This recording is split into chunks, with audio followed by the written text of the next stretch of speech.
नबी इब्राहिम अलैहिस्सलाम का जन्म प्राचीन नगर ऊर मौजूदा इराक में हुआ था, जहाँ के लोग बुतपस्ती मूर्ति पूजा में डूबे हुए थे। उनका पिता आज़र खुद मूर्तियाँ बनाता था और लोग उन्हीं की पूजा करते थे। छोटी उम्र में ही इब्राहिम अलैहिस्सलाम ने मूर्ति पूजा को लेकर सवाल उठाने शुरू कर दिए थे। वह देखते थे कि उनके पिता लकड़ी और पत्थर को काट छांट कर मूर्तियां बनाते और फिर उन्हीं मूर्तियों को लोग ईश्वर मानकर पूजते। एक दिन इब्राहिम ने अपने पिता से कहा, अब्बा, आप ऐसी चीज़ की पूजा क्यों करते हैं जिसे आपने खुद अपने हाथों से बनाया है? ये न तो सुन सकते हैं, न देख सकते हैं और न ही आपका भला या बुरा कर सकते हैं। लेकिन आज़र ने उनकी बात को झिड़क दिया और कहा कि वह अपने पूर्वजों के धर्म का पालन कर रहे हैं। इब्राहिम अलैहिस्सलाम को ये बात समझ में नहीं आई कि लोग अपने बनाए हुए बेजान बुतों को किस तरह पूज सकते हैं। इब्राहिम अलैहिस्सलाम ने सत्य की खोज जारी रखी। एक रात जब उन्होंने आकाश में चमकते सितारे को देखा तो उन्होंने कहा, यह मेरा रब हो सकता है। लेकिन जब वह सितारा डूब गया तो उन्होंने कहा, डूब जाने वाला मेरा रब नहीं हो सकता। फिर उन्होंने चंद्रमा को देखा जो और भी बड़ा था।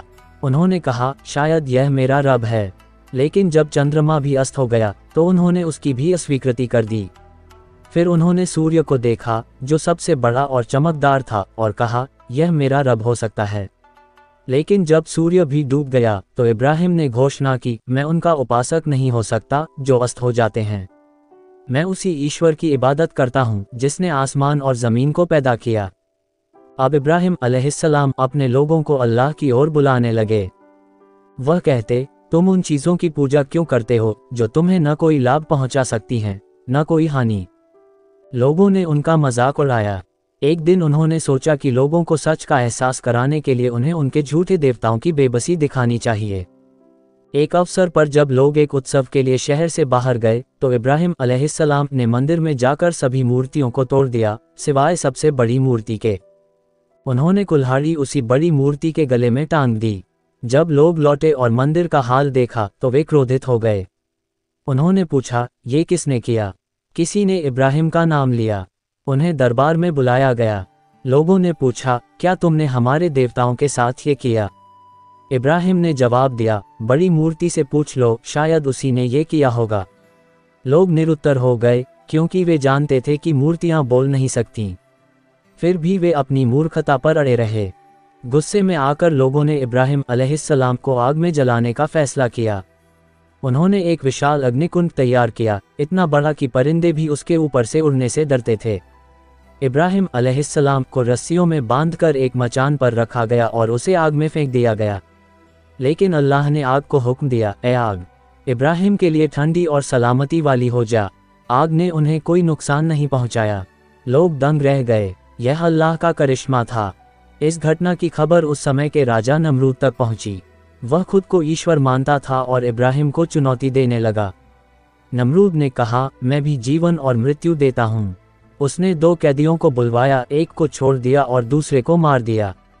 इब्राहिम अलैहिस्सलाम ने कहा, अल्लाह सूरज को पूरब से उगाता है, अगर तू ईश्वर है तो इसे पश्चिम से उगा कर दिखा। नमरूद निरुत्तर हो गया। इसके बाद अल्लाह ने इब्राहिम अलैहिस्सलाम को हिजरत प्रवास का आदेश दिया। वह अपनी पत्नी सारा और अपने भतीजे लूत के साथ कनान फिलिस्तीन की ओर निकल पड़े। इस दौरान वे लोगों को अल्लाह की ओर बुलाते रहे। अल्लाह ने इब्राहिम अलैहिस्सलाम को एक बेटे की खुशखबरी दी, लेकिन सारा बांझ थीं। तब अल्लाह ने उन्हें दूसरी पत्नी हाजिरा से एक पुत्र इस्माइल अता किया। अल्लाह ने इब्राहिम अलैहिस्सलाम को आदेश दिया कि वह अपनी पत्नी हाजिरा और छोटे बच्चे इस्माइल को मक्का की बंजर भूमि में छोड़ दें। अल्लाह पर भरोसा करते हुए इब्राहिम ने ऐसा किया। जब हाजिरा और इस्माइल का पानी खत्म हो गया तो हाजिरा मदद की तलाश में सफ़ा और मरवा पहाड़ियों के बीच 7 बार दौड़ीं। अल्लाह ने उनकी फरियाद को सुना और जमजम का चश्मा फूट पड़ा। इस्माइल बड़े हुए और अल्लाह ने इब्राहिम को एक परीक्षा में डाला। उन्हें हुक्म दिया गया कि वह अपने बेटे को अल्लाह की राह में कुर्बान कर दें। पिता और पुत्र दोनों ने इसे अल्लाह का हुक्म मानते हुए पूरी तरह आत्मसमर्पण कर दिया। जब इब्राहिम अलैहिस्सलाम ने छुरी चलाने का इरादा किया तो अल्लाह ने इस्माइल को बचा लिया और उनकी जगह एक मेमने की कुर्बानी कर दी। अल्लाह ने इब्राहिम और इस्माइल को काबा के निर्माण का आदेश दिया। दोनों ने पूरे समर्पण के साथ उसकी दीवारें खड़ी की और यह अल्लाह की इबादत का पहला घर बन गया। इब्राहिम अलैहिस्सलाम को उनकी निष्ठा, ईमानदारी और समर्पण के लिए अल्लाह ने खलीलुल्लाह, अल्लाह का दोस्त का सम्मान दिया।